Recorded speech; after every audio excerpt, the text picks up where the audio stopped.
to talk to you guys about why Saab is the best bang for your buck car that you can buy. Now, a lot of people tend to stay away from Saab because they think, oh, they're out of business, you can't find parts, there's no one that wants to work on them, etc., etc., and that is highly untrue. And because of that, Saabs have pretty much hit the bottom of their depreciation curve, or whatever you want to call it, meaning that at this point, most of the older models are not getting any cheaper. Now, if you're talking about a facelifted 9.3 and up, so maybe like 2010 and newer, which is only a couple years of production, now those still can go for a little bit more money because they're still fairly new. But older Saabs, especially once you get into the mid-2000s and older, they are at the bottom of their value and they won't really be going down anymore. And that's why they're so freaking cheap, is because no one wants them. So people have a hard time selling them, and Saab enthusiasts like me and you can easily swipe them up for great prices. So every now and then I go on Craigslist, I go on OfferUp, I go on all these other sites, and I check out just what Saabs are for sale, what are they going for, stuff like that, just because it's fun.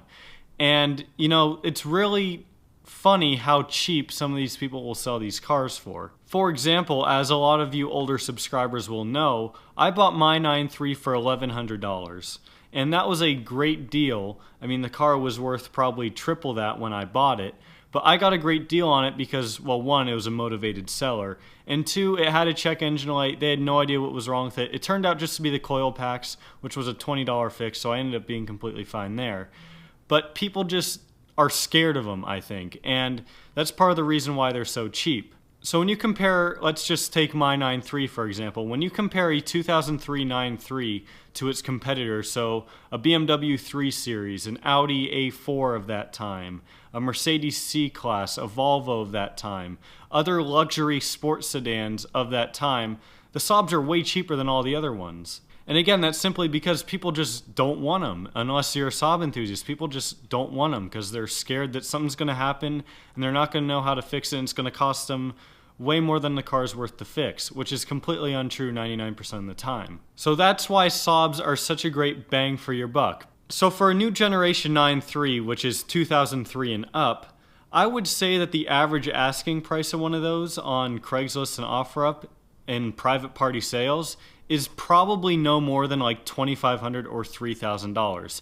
Now, of course, that's looking at everything. That includes ones that have salvage titles, 250,000 miles, and also ones that have 50,000 miles or look brand new, you know, stuff like that. So it's the entire spectrum. I'd say the average price is probably around $2,500 to $3,000 asking price.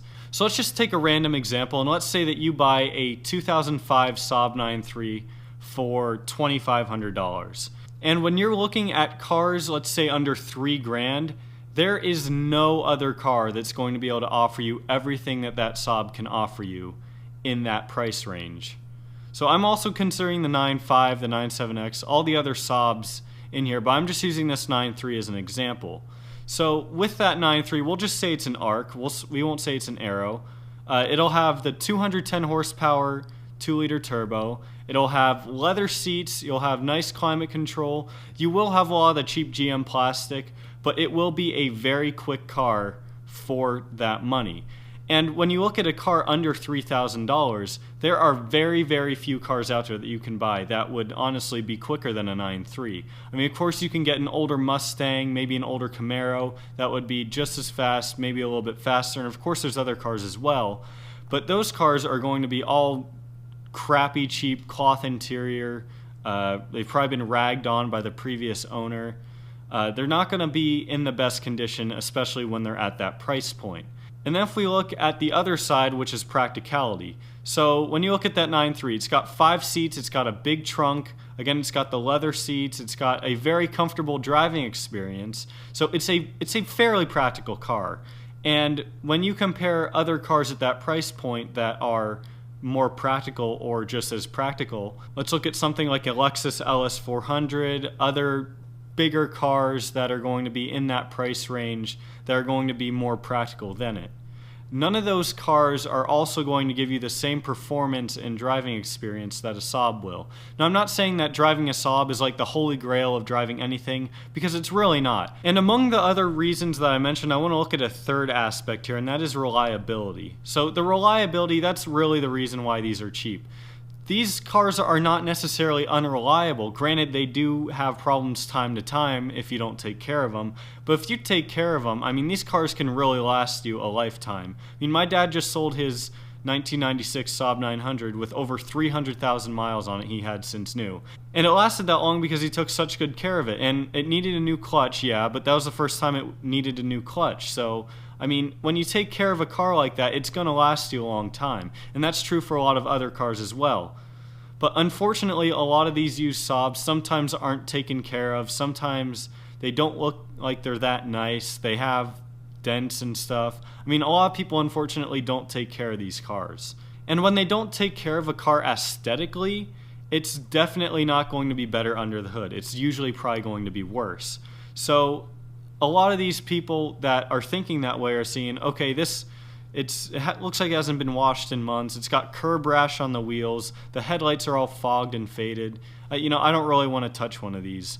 And even the ones that are nicer, people are like, well, it's a Saab. That means it's unreliable. And that's such a bad stereotype that I really don't like. So when you look at some of the most reliable cars in this price point, you're pretty much looking at stuff like an older Corolla, an older Civic, an older Accord, stuff like that. You're not really looking at anything that's newer than like 10 or 15 years, because a lot of those Japanese brands that are known for their reliability, those cars really hold their values, and I don't want to go off on a tangent on that. So let's go back to that example of the 2005 9.3. Let's say it has 150,000 miles on it. I'd say that's fairly average for a car of that age, especially here in Phoenix. 150,000 miles on it. If the owner doesn't have any maintenance records, they can swear up and down that they've kept up on maintenance and stuff, but if they don't have receipts and stuff, you really don't know. So a lot of people will just, again, stay away from it because they just don't want to get themselves into a money pit. They don't want to invest money into the car. They just want a reliable daily driver. And I understand that. So that's why a lot of people will opt for more reliable cars at that price point. But granted, those cars are going to come with half the horsepower, again, crappy cloth interiors, a lame driving experience, very slow, usually pretty ugly too, and just not enthusiast cars at all in any way. So that's why Saabs are such good bang for your buck. When you're looking at a car that's $2,500, $3,000, even $5,000 and upwards, depending on the mileage and condition, you're really getting a great car for that deal. You're getting something that's pretty fast for a car that age, and especially at that price point. You're getting something that's got leather interior. You're getting something that's turbocharged, which a lot of people for their first car see, oh, it's turbocharged, it's going to be super fast, and they automatically think that, which, I mean, most of the time that's true. But being turbocharged is a big draw for a lot of people. And you've also got the practicality of these other cars that are similarly priced but don't have those other features. So, I mean, you're really getting a lot of car for your money. And when you do buy a Saab, I would recommend that you either, if you don't know yourself, have someone else inspect it for you, or make sure you at least bring an OBD2 scanner, check for engine light codes, check under the hood, just check everything in general to make sure that it's sound. And especially if they have receipts and maintenance records, that makes that a lot easier. But regardless, I still think that these cars are the best value for what you get on the market today. I'm sure that a lot of you Saab enthusiasts will agree with me. And I do think that if Saab was still around, let's say that Saab is in Volvo's state right now, they're doing pretty well, it's a similar car. I'm sure that these 9.3s would be going, not necessarily for double, but I think that a car, that my 9.3, which is probably worth about $3,000 to $3,500, would probably be worth around $5,000.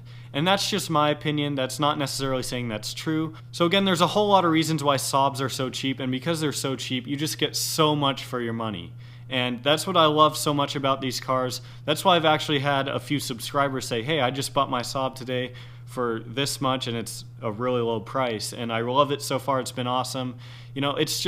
It's something that you don't really understand and enjoy until you drive one. And they're really great cars. I love one. I'd love to own them as long as I possibly can, because again, they're just so much bang for your buck. And the Saab community is so supportive and awesome. And if you do have a problem with your car, if you can just ask a Facebook group or ask a forum, and chances are someone else has had that same question before and you'll be a-okay. So I think I'm going to end the video there. I think I've made my point. I'm not sure how coherent my argument was, but I hope that you guys were able to follow along well enough, because I didn't really script this video at all. If you guys have not checked out the merchandise, a link for that will be down below in the description. Please go check that out. Help support the channel. I'd love to see you guys wearing some merchandise. Thank you guys so much for watching. I'll see you next video.